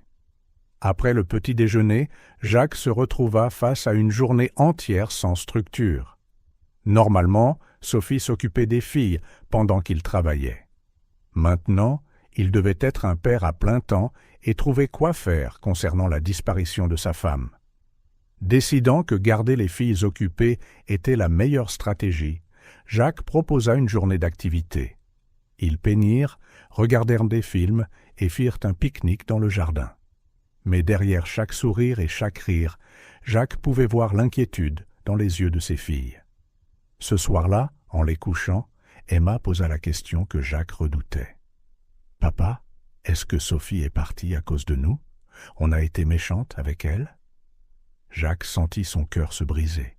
« Non, mon amour, dit-il fermement en la serrant fort dans ses bras. Vous n'avez rien fait de mal. » Sophie fait face à des choses difficiles en ce moment, mais ce n'est pas de votre faute. Après avoir finalement réussi à endormir les filles, Jacques se retira dans son bureau, décrochant le téléphone. Il hésita. Devait-il appeler la police, les amis de Sophie, ou respecter sa demande et ne pas la chercher? Finalement, il décida d'attendre. Sophie était une adulte. Si elle avait besoin de temps, il devait respecter cela. Mais si elle ne le contactait pas dans les 24 heures, il commencerait à chercher. Assis dans son fauteuil, fixant la photo de famille sur son bureau, celle qui semblait maintenant appartenir à une autre vie, Jacques se sentit complètement perdu. Comment en était-on arrivé là? Et comment pouvait-il arranger les choses? Une chose était certaine, quand Sophie reviendrait, et il devait croire qu'elle le ferait, il devrait avoir une conversation sérieuse. Plus de secrets, plus de malentendus. Il était temps de tout mettre sur la table, aussi douloureux que ce soit. Avec un dernier regard sur la photo, Jacques se leva. Le lendemain serait une autre journée difficile. Il avait besoin de repos et de force pour ses filles, et pour lui-même. Et peut-être, juste peut-être, que Sophie reviendrait à la maison, prête à affronter ce qui la tourmentait. En se préparant pour une autre nuit solitaire, Jacques se fit une promesse silencieuse. Quoi qu'il arrive, il ferait tout ce qu'il faudrait pour garder sa famille unie. Les triplés le méritaient, et au fond de lui, il savait que Sophie le méritait aussi. Avec cette pensée, Jacques s'autorisa enfin à dormir, espérant contre toute attente que le matin apporterait des réponses, et peut-être le retour de Sophie. Le soleil était à peine levé lorsque Jacques, après une nuit agitée, décida qu'il ne pouvait plus attendre. Sophie était partie depuis près de 24 heures, et le silence devenait insupportable. Les mains tremblantes, il décrocha le téléphone et commença à passer des appels. D'abord, il appela les parents de Sophie. Il n'avait aucune nouvelle d'elle et était visiblement inquiet. Ensuite, ses amis les plus proches, ses collègues, même le spa qu'elle fréquentait. Rien. C'était comme si Sophie s'était volatilisée. Les triplés se réveillèrent au milieu de cette frénésie, trouvant Jacques dans son bureau, entouré de papiers et le téléphone collé à l'oreille. « Papa ?» demanda timidement Eva. « Sophie est de retour ?» Jacques interrompit sa conversation, regardant ses filles avec un mélange d'amour et d'inquiétude. « Pas encore, ma chérie, mais je fais tout mon possible pour la retrouver. » Les filles échangèrent des regards anxieux. Emma, toujours la plus perspicace, s'approcha de Jacques. « C'est de notre faute si elle est partie, n'est-ce pas? Parce qu'on a été méchante avec elle? Le cœur de Jacques se brisa en entendant ces mots. Il mit rapidement fin à l'appel et s'agenouilla à leur niveau. « Non, mes amours, rien de tout cela n'est de votre faute. Sophie, elle traverse des moments difficiles, mais ce n'est la faute de personne. » Mais il pouvait voir dans leurs yeux qu'elle n'était pas entièrement convaincue.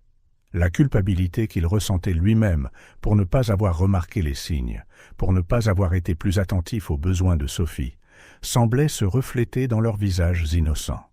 Décidant qu'il avait besoin d'aide, Jacques appela Marie, son assistante personnelle de longue date. En quelques minutes, elle arriva, prête à s'occuper des filles, pendant qu'il poursuivait sa recherche. « Ne vous inquiétez pas, les filles, » dit Marie avec un sourire rassurant. « Et si on faisait des activités amusantes pendant que votre papa s'occupe de quelques affaires ?» Jacques remercia silencieusement Marie pour sa présence apaisante. Les triplés temporairement occupés, il pouvait se concentrer pleinement sur la recherche de Sophie. Son prochain arrêt fut le poste de police. Bien que réticents à ouvrir un dossier de disparition si tôt, ils promirent de garder un œil ouvert et de le prévenir s'ils recevaient des nouvelles.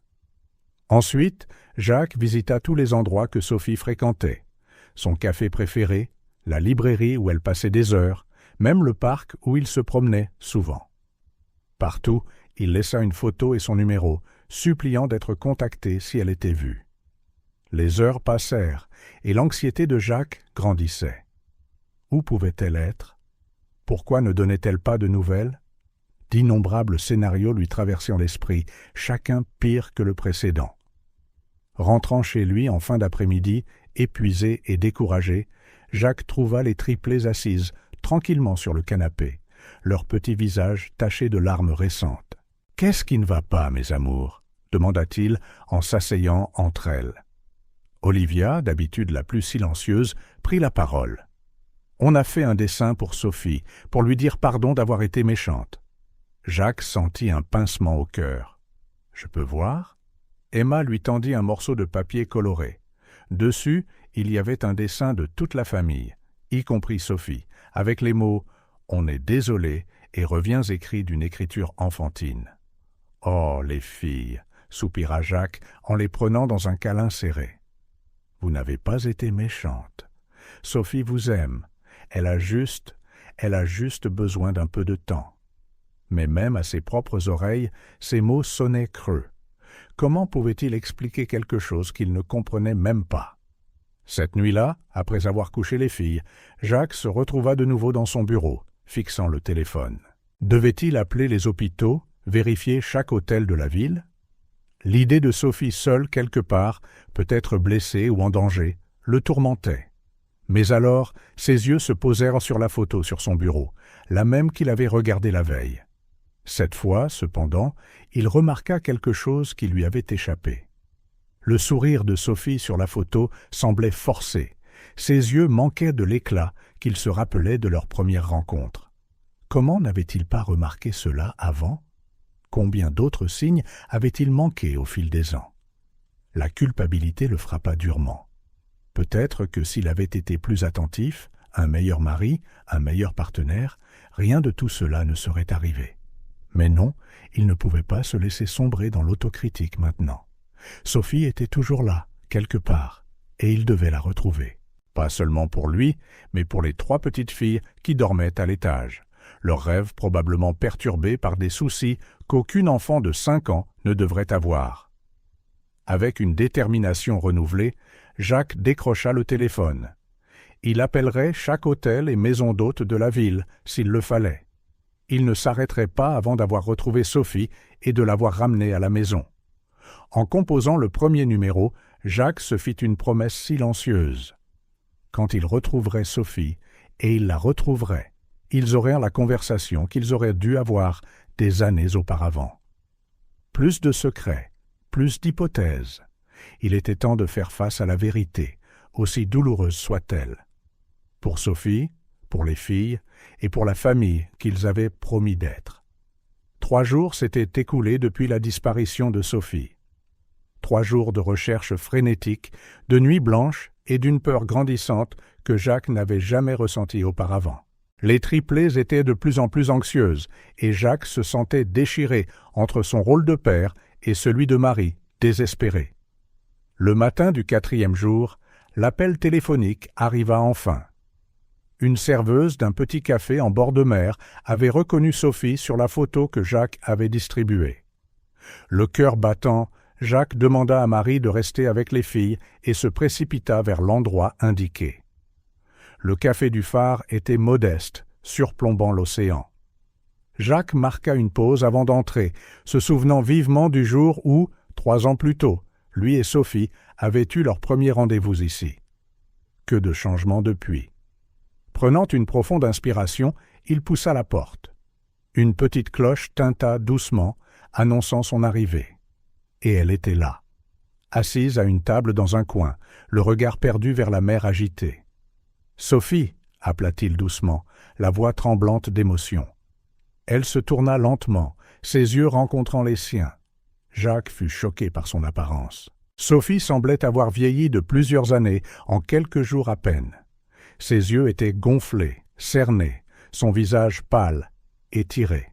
« Jacques, répondit-elle, sa voix presque un murmure. « Tu m'as trouvé. » Il s'approcha prudemment, comme s'il craignait qu'elle ne s'enfuît à nouveau.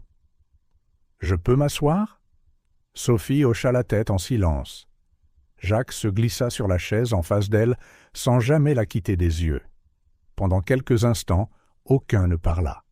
Le bruit des vagues s'écrasant sur le rivage et le doux murmure des autres clients remplissaient le silence. Finalement, Jacques trouva sa voix. « Sophie, pourquoi t'es-tu enfuie comme ça ?» Sophie baissa le regard vers sa tasse de café intacte. « Je ne pouvais plus continuer à faire semblant, Jacques. Pas après cette journée avec les filles. »« Faire semblant de quoi ?» demanda doucement Jacques. Sophie leva les yeux, des larmes se formant. « Faire semblant que je suis la femme et la mère parfaite que tout le monde attend de moi. Faire semblant que je ne me noie pas à l'intérieur. » Ces mots frappèrent Jacques comme un coup de poing à l'estomac. « Sophie, je n'en avais aucune idée. Pourquoi ne m'as-tu jamais rien dit ?» Un rire amer s'échappa des lèvres de Sophie. « Comment aurais-je pu ? Tu as déjà tant de soucis, ton travail, les filles. Comment pouvais-je ajouter mes problèmes par-dessus ?» Jacques tendit la main, recouvrant la sienne sur la table. « Sophie, tu es ma femme. Tes problèmes sont mes problèmes. Nous sommes dans le même bateau, tu te souviens ?» Les larmes coulaient maintenant librement sur le visage de Sophie. « Mais c'est ça le problème, Jacques. Je n'ai pas l'impression de faire partie de ce bateau. Je vous regarde, toi et les filles, et je me sens comme une intruse. »« De quoi parles-tu » demanda Jacques, confus. Sophie prit une profonde inspiration, comme pour rassembler son courage. « Jacques, je t'aime. Vraiment. Mais depuis le début, je me suis sentie inadéquate. Tu es ce père incroyable avec 3 filles merveilleuses. Et moi, je ne suis que la remplaçante, la belle-mère qui ne sera jamais vraiment à la hauteur. » Jacques sentit son cœur se briser. « Sophie, ce n'est pas vrai. Tu fais autant partie de cette famille que n'importe lequel d'entre nous. »« Mais je ne le suis pas, Jacques, » s'exclama Sophie, la voix brisée. « Je ne leur ai pas donné naissance, je n'ai pas vu leurs premiers pas, ni entendu leurs premiers mots. Je suis arrivé trop tard pour tous ces moments précieux. » Jacques resta silencieux, saisissant enfin la profondeur de la douleur de Sophie. Elle continua, les mots se déversant maintenant comme une digue rompue. « Et puis, il y a la question d'avoir nos propres enfants. Tu as parlé d'avoir plus d'enfants l'autre jour, et je ne pouvais pas le supporter. »« Sophie, dit doucement Jacques, si tu ne veux pas plus d'enfants, ce n'est pas grave. Les filles me suffisent amplement. » Sophie secoua la tête, d'autres larmes tombant. « Ce n'est pas ça, Jacques. Je les veux. »« Mon Dieu, comme je les veux. Mais je ne peux pas. » Jacques sentit son cœur s'arrêter un instant. « Que veux-tu dire ?» Sophie croisa son regard, sa voix à peine plus haute qu'un murmure. « Je suis stérile, Jacques. Je l'ai découvert juste avant notre mariage. J'aurais dû te le dire, mais j'avais peur. Peur que tu ne veuilles plus de moi si tu savais que je ne pouvais pas te donner d'enfant. Le choc submergea Jacques comme une vague. Tant de choses prenaient soudainement leur sens. Le comportement distant de Sophie, sa réticence à parler de plus d'enfants, la tension toujours présente lorsque le sujet de la famille était abordé. « Oh, Sophie, murmura-t-il en lui serrant la main. Pourquoi as-tu porté ça seule si longtemps ?» Sophie essuya ses larmes avec sa main libre.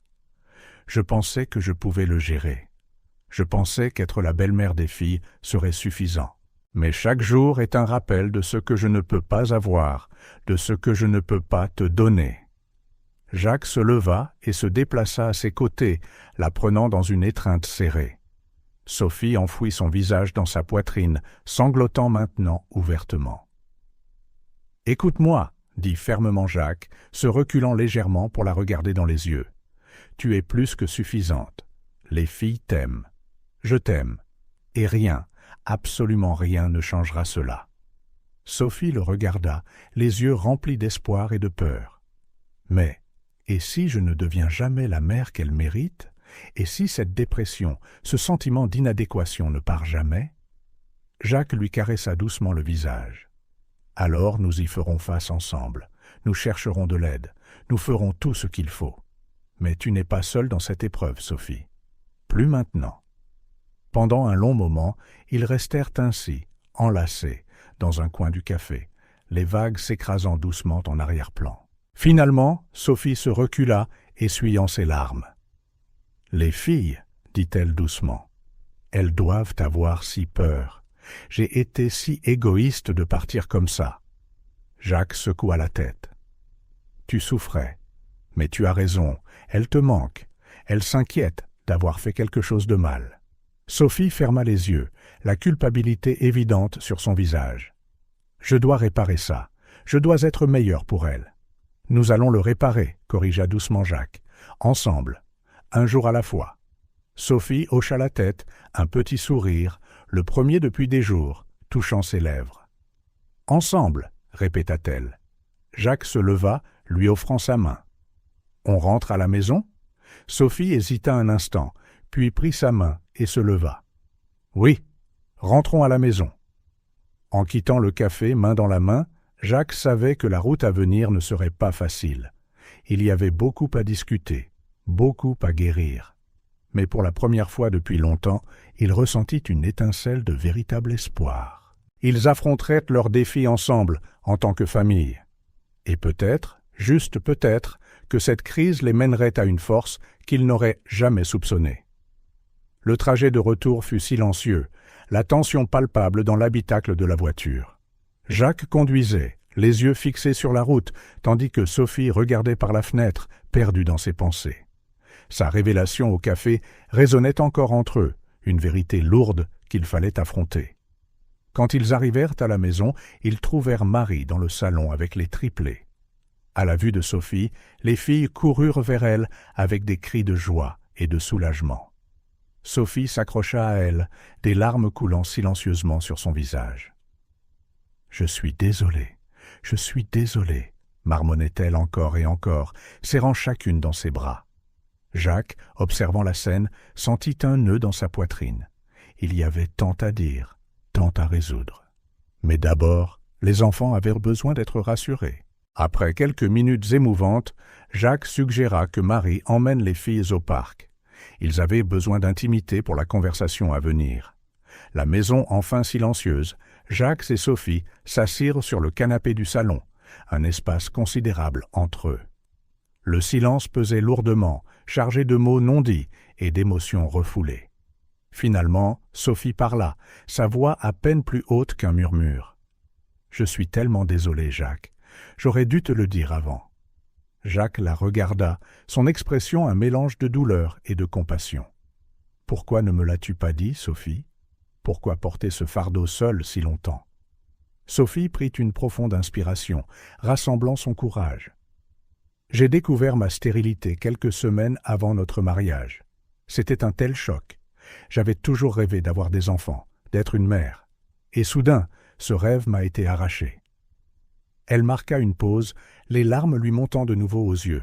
« J'avais peur, Jacques, peur de te perdre. Tu avais déjà 3 filles merveilleuses, et je... Je pensais que si tu savais que je ne pouvais pas te donner plus d'enfants, tu ne voudrais plus de moi. » Jacques sentit son cœur se serrer. « Sophie, je t'ai épousée pour qui tu es, pas pour ta capacité à avoir des enfants. »« Je le sais maintenant, » répondit Sophie en essuyant une larme. « Mais à l'époque, j'étais si peu sûre de moi. Puis, après notre mariage, te voir avec les filles. C'était comme si chaque jour était un rappel de ce que je ne pouvais pas avoir, de ce que je ne pouvais pas te donner. » Jacques se rapprocha, prenant les mains de Sophie dans les siennes. « Pourquoi ne m'en as-tu pas parlé? Nous aurions pu y faire face ensemble. » Sophie secoua la tête, un triste sourire sur les lèvres. « Je voulais être forte, prouver que je pouvais être une bonne épouse et une bonne mère, même si ce n'étaient pas mes filles biologiques. Mais plus j'essayais, plus je me sentais inadéquate. »« C'est pour ça que tu as été si distante avec les filles ?» demanda doucement Jacques. Sophie hocha la tête, la culpabilité évidente sur son visage. « Je me déteste pour ça, Jacques. Ce sont des enfants incroyables et je les aime.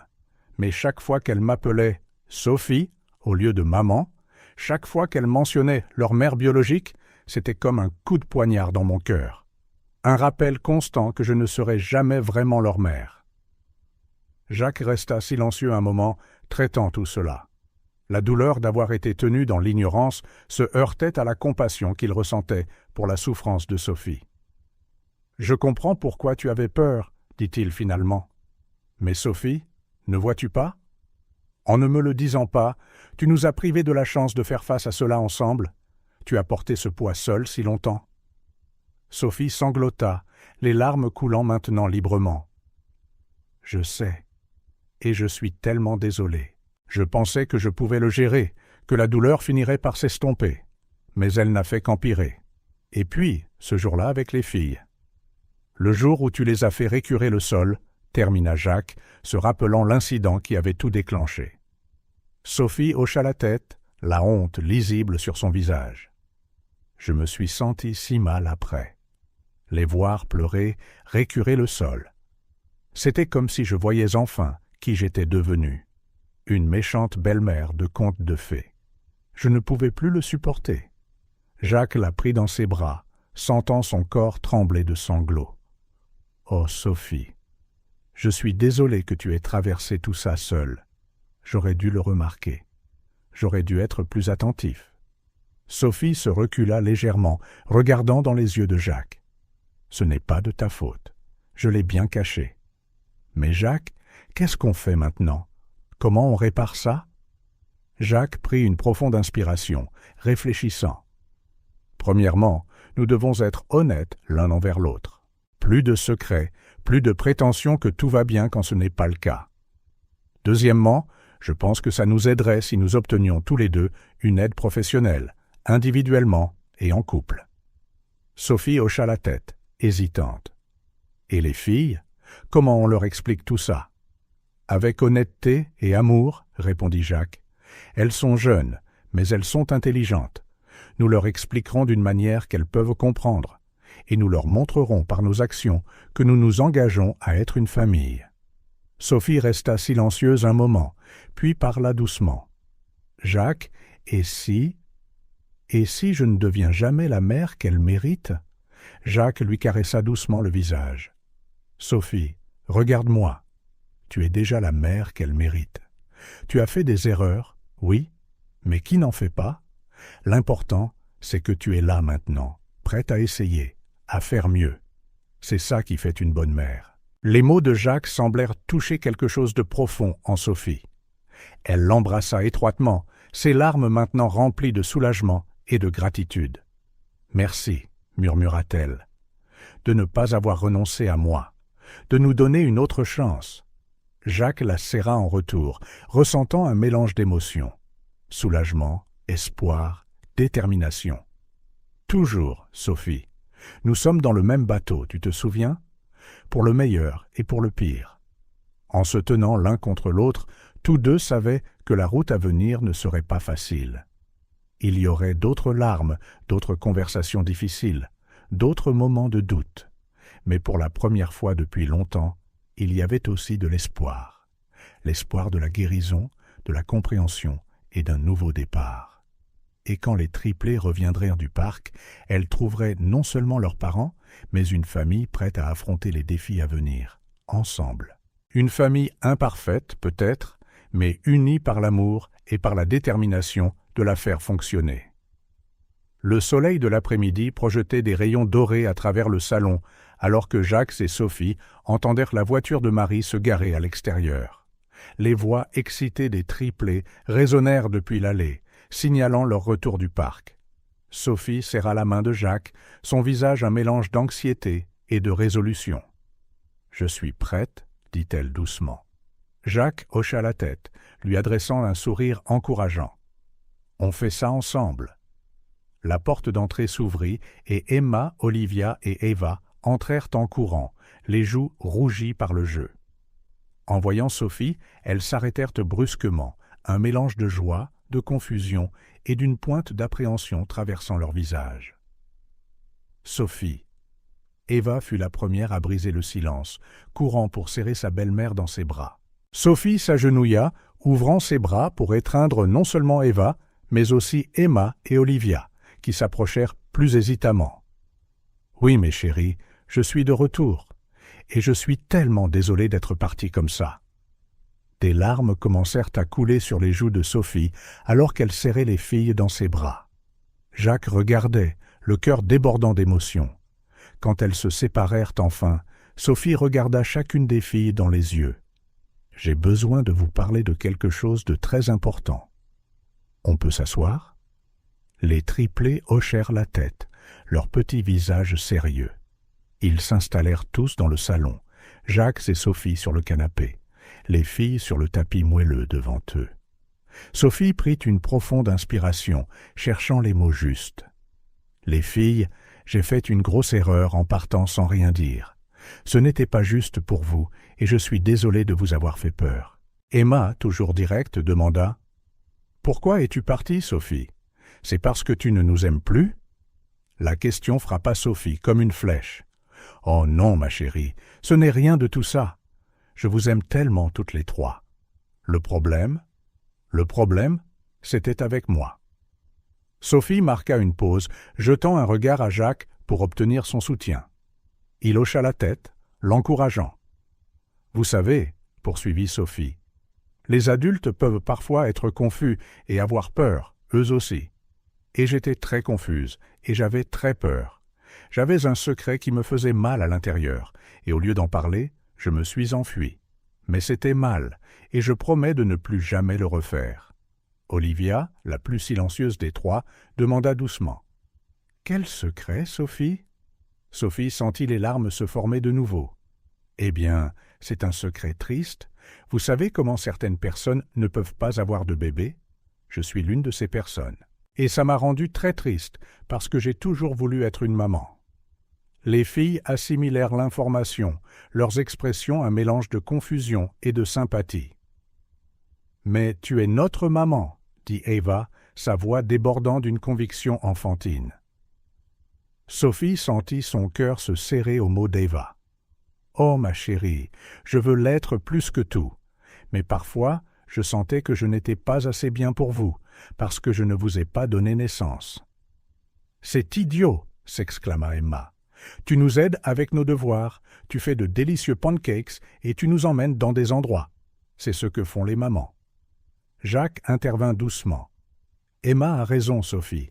Être une mère, ce n'est pas seulement donner naissance, c'est aimer, prendre soin et être là. » Sophie hocha la tête, essuyant ses larmes. « Vous avez toute raison. J'étais tellement prise par ma tristesse que je ne voyais pas à quel point vous êtes déjà mes filles de cœur. Je vous promets que je ferai de mon mieux pour être la meilleure maman pour vous à partir de maintenant. » Les triplés échangèrent des regards, comme si elles avaient une conversation silencieuse. Puis, à la surprise de Sophie et Jacques, elles se levèrent et la prirent de nouveau dans leurs bras. « On te pardonne, Sophie, » dit Olivia doucement, « et on veut que tu sois notre maman. » Sophie laissa échapper un sanglot, les serrant fort. « Merci, mes chéris. Je vous aime tellement. » Jacques se joignit au câlin de groupe, enroulant ses bras autour de sa famille. Un instant, ils restèrent ainsi, unis, les blessures du passé commençant à guérir. Quand ils se séparèrent enfin, Jacques se racla la gorge. « Les filles, il y a encore une chose dont nous devons parler. Sophie et moi avons décidé que nous allons tous commencer une thérapie. » Voyant les regards confus sur le visage des filles, il expliqua. « La thérapie, c'est comme aller chez le médecin, mais pour nos sentiments.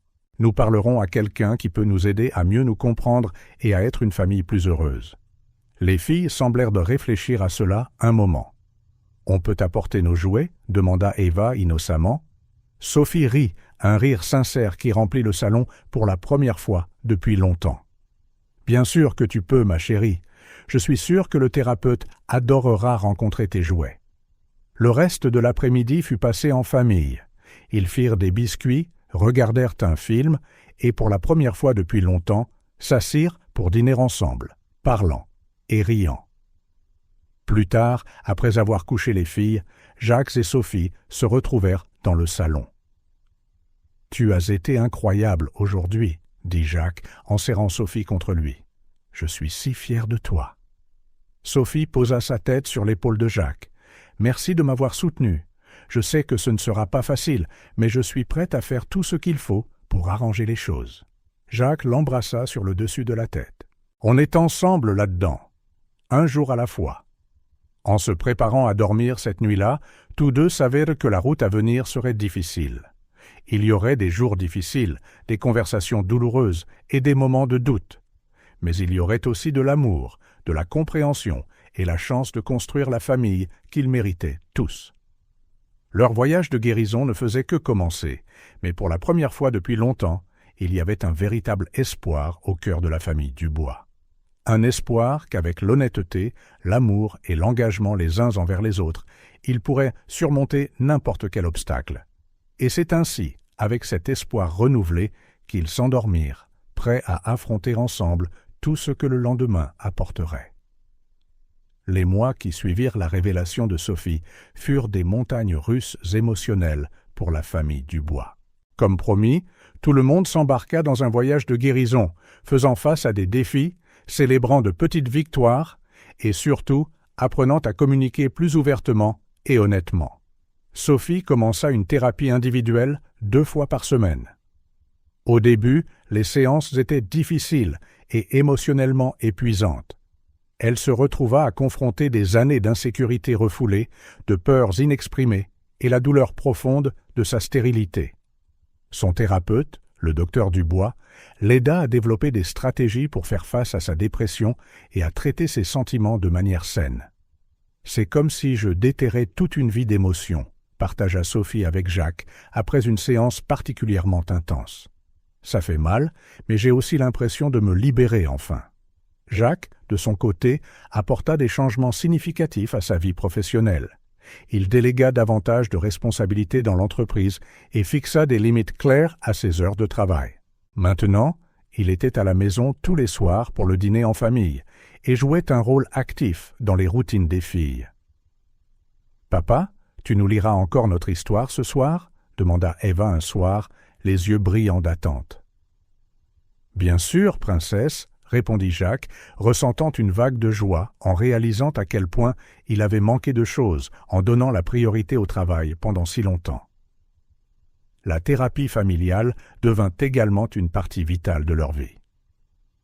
Une fois par semaine, tous les 5 rencontrèrent le docteur Leclerc, un thérapeute spécialisé dans les dynamiques familiales complexes. Ces séances offraient un espace sécurisant pour que chacun puisse exprimer ses sentiments et ses préoccupations. C'est au cours de l'une de ces séances qu'Emma, toujours la plus expressive des triplés, posa une question qui toucha tout le monde au cœur. « Sophie, serais-tu triste si on t'appelait maman ?» La pièce devint silencieuse un instant, tous les regards tournés vers Sophie. Elle sentit les larmes lui monter aux yeux, mais cette fois, c'étaient des larmes de bonheur. « Oh, Emma, répondit-elle, la voix épaisse d'émotion, je serai très, très heureuse. Mais seulement si vous le voulez vraiment. Je ne veux pas que vous vous sentiez obligé. » Olivia, d'habitude la plus silencieuse, prit la parole ensuite. « On peut avoir 2 mamans, une au ciel et toi ici avec nous ?» Sophie regarda Jacques qui hocha la tête en signe d'encouragement. « Bien sûr que vous le pouvez, ma chérie. Votre mère biologique fera toujours partie de vous, et je serai honoré d'être votre 2e maman. » À partir de ce jour, les filles commencèrent à appeler Sophie « maman », occasionnellement. Chaque fois qu'elle le faisait, le cœur de Sophie se remplissait d'une joie qu'elle n'aurait jamais cru pouvoir ressentir. Au fil du temps, les changements dans la dynamique familiale devinrent de plus en plus évidents. Les repas, autrefois silencieux ou tendus, étaient maintenant animés de conversations et de rires. Sophie se surprit à participer activement au jeu des filles, chose qu'elle évitait auparavant par peur et insécurité. Un samedi, Jacques trouva Sophie et les triplés dans le jardin, toutes couvertes de peinture et riant aux éclats alors qu'elles créaient un chef-d'œuvre géant sur une grande feuille de papier. « Regarde, papa !» cria Eva. « Maman nous apprend à peindre comme Pollock. » Jacques sourit, étonné par la scène. « C'est Jackson Pollock, ma chérie, et vous faites toutes un travail incroyable. » Sophie le regarda, le visage radieux de bonheur. « Viens nous rejoindre, Jacques. Il y a plein de peintures pour tout le monde. » Sans hésiter, Jacques rejoignit le chaos coloré, le cœur débordant d'amour pour sa famille.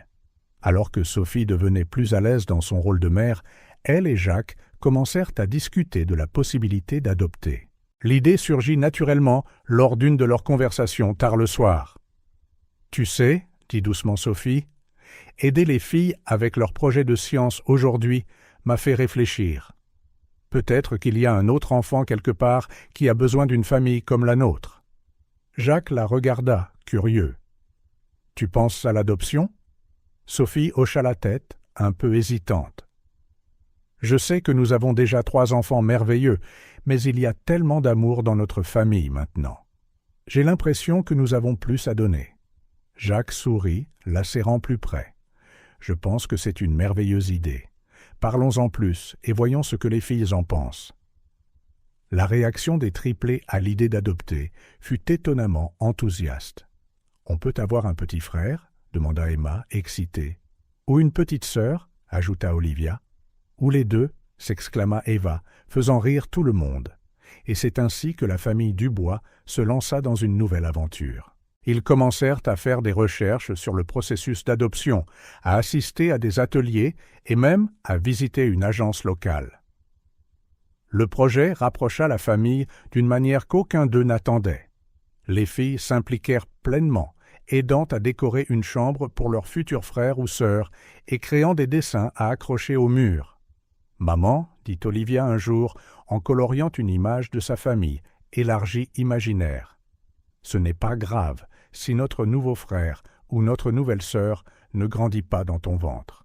Il ou elle grandira dans ton cœur, comme nous. » Les mots simples mais profonds d'Olivia émurent profondément Sophie. Elle réalisa à quel point elle avait grandi et guéri au cours des derniers mois. La douleur de la stérilité était toujours là, mais elle était maintenant accompagnée d'une compréhension plus profonde de ce que signifiait vraiment la maternité. Alors que le processus d'adoption avançait, la famille fit face à de nouveaux défis et incertitudes. Il y eut des moments d'anxiété et de doute, mais aussi des moments d'espoir et d'anticipation. Lors d'une séance de thérapie familiale, le docteur Leclerc demanda à chaque membre de la famille d'exprimer ses sentiments sur l'adoption possible. Jacques commença le premier. « Je suis excité et un peu nerveux, mais surtout, je suis fier de la façon dont notre famille s'est renforcée.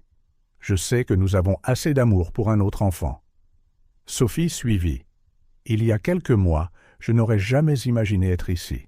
Je me sens bénie et reconnaissante pour cette chance d'agrandir notre famille d'une manière que je n'aurais jamais cru possible pour moi. » Les filles, à leur tour, exprimèrent un mélange d'excitation et de curiosité à l'idée d'avoir un nouveau frère ou une nouvelle sœur. À la fin de la séance, le docteur Leclerc sourit à la famille. « Vous avez parcouru un long chemin. La façon dont vous avez affronté vos défis et grandi ensemble est vraiment inspirante. » Cette nuit-là, allongés dans leur lit, Jacques et Sophie réfléchirent à leur parcours. « Aurais-tu jamais imaginé que nous serions ici il y a 6 mois ?» demanda Jacques en tenant la main de Sophie. Sophie secoua la tête en souriant doucement.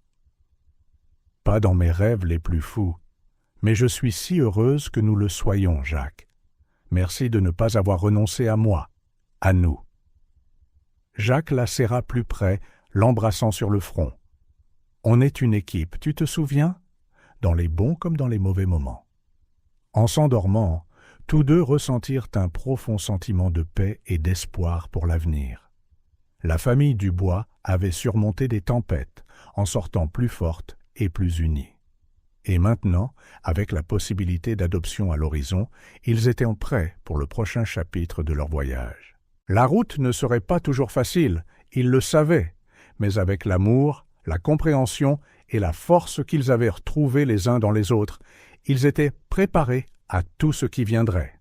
La famille qui avait failli s'effondrer s'était transformée en quelque chose de beau et de résilient, un témoignage du pouvoir de l'amour, de l'honnêteté et de la persévérance. Le soleil éclatant de l'été brillait sur le jardin du château de Valois, qui était décoré de ballons colorés, de serpentins et d'une grande bannière sur laquelle on pouvait lire « Joyeux 6e anniversaire, Emma, Olivia et Ava ».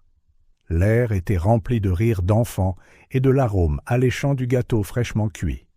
Sophie était dans la cuisine, mettant la touche finale à un gâteau d'anniversaire à 3 étages, un étage pour chaque fille. Ses mains tremblaient légèrement alors qu'elle plaçait les bougies, non pas de nervosité, mais d'une excitation contenue. Il y a 1 an, elle n'aurait jamais pu imaginer être ici, faisant vraiment partie de cette célébration, non pas comme une observatrice, mais comme une mère. Jacques entra dans la cuisine, enlaçant Sophie par derrière. « Il est parfait, ma chérie, » murmura-t-il en l'embrassant sur la joue.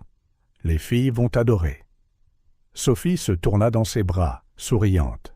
« J'ai du mal à croire que nous en soyons arrivés là, Jacques.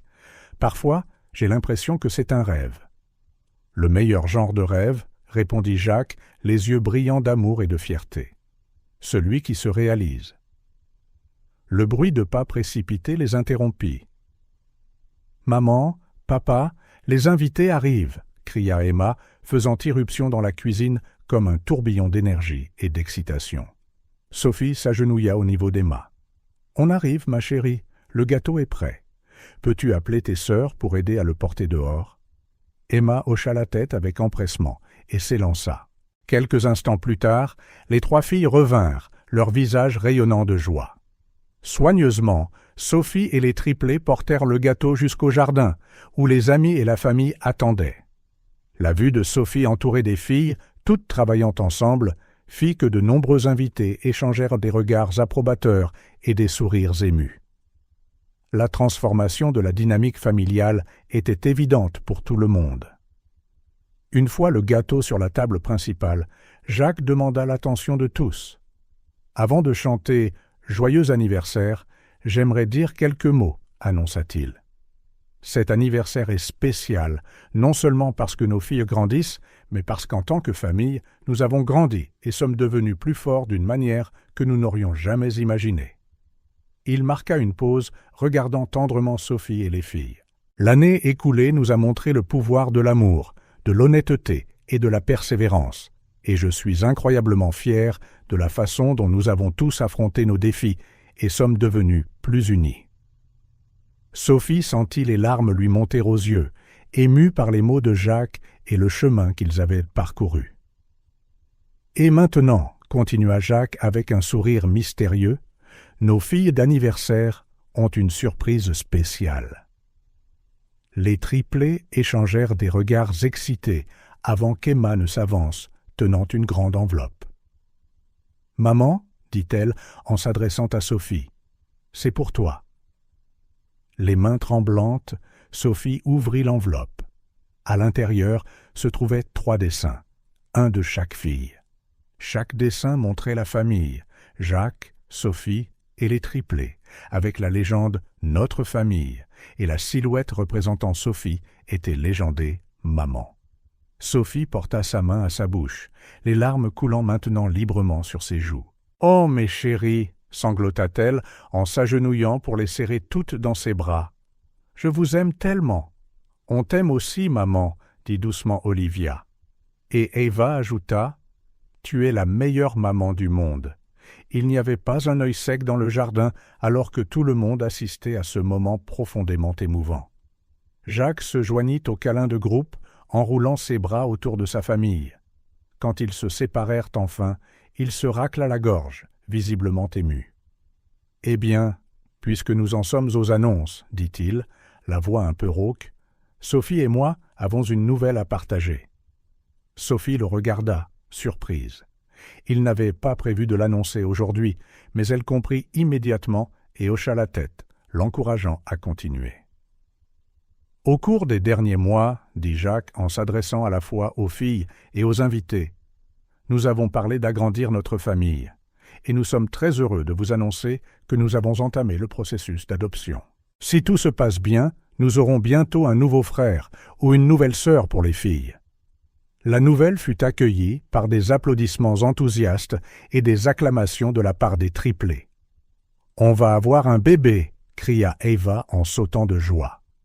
Sophie, encore émue par le cadeau des filles, sentit son cœur déborder de bonheur. Elle regarda autour d'elle, Jacques, les filles et les visages souriants de leurs invités, et sut avec une certitude absolue qu'elle était exactement là où elle devait être. « Maintenant, dit Jacques, en prenant un briquet. Et si on chantait « Joyeux anniversaire » et qu'on goûtait cet incroyable gâteau? Alors que tout le monde chantait, Sophie aida les filles à souffler leurs bougies. En regardant les visages excités de ses filles, baignés par la lumière des bougies, elle fit un vœu silencieux, non pas pour elle-même, mais pour le voyage continu d'amour et de croissance de sa famille. Plus tard, alors que la fête commençait à se terminer et que les invités partaient, la famille Dubois se rassembla de nouveau dans le jardin. Le soleil se couchait, projetant une lueur dorée autour d'eux. « C'était le meilleur anniversaire de tous les temps », déclara Emma, grignotant encore une part de gâteau. « Et ce sera encore mieux l'année prochaine, » ajouta Olivia, « quand on aura notre nouveau frère ou notre nouvelle sœur. » Sophie et Jacques échangèrent des regards d'amour et de gratitude. « Oui, » acquiesça Sophie en serrant les filles contre elle. « Notre famille ne fera que devenir plus forte et plus pleine d'amour. » Alors que le crépuscule s'installait, la famille Dubois resta unie, leurs silhouettes formant une image d'unité et d'amour contre le ciel coloré. Ils avaient enduré des tempêtes, surmonté des obstacles et en étaient sortis plus forts. Maintenant, avec un nouveau chapitre qui s'ouvrait devant eux, ils étaient prêts à faire face à tous les défis que l'avenir pourrait leur réserver, ensemble, en tant que la véritable famille qu'ils étaient devenus.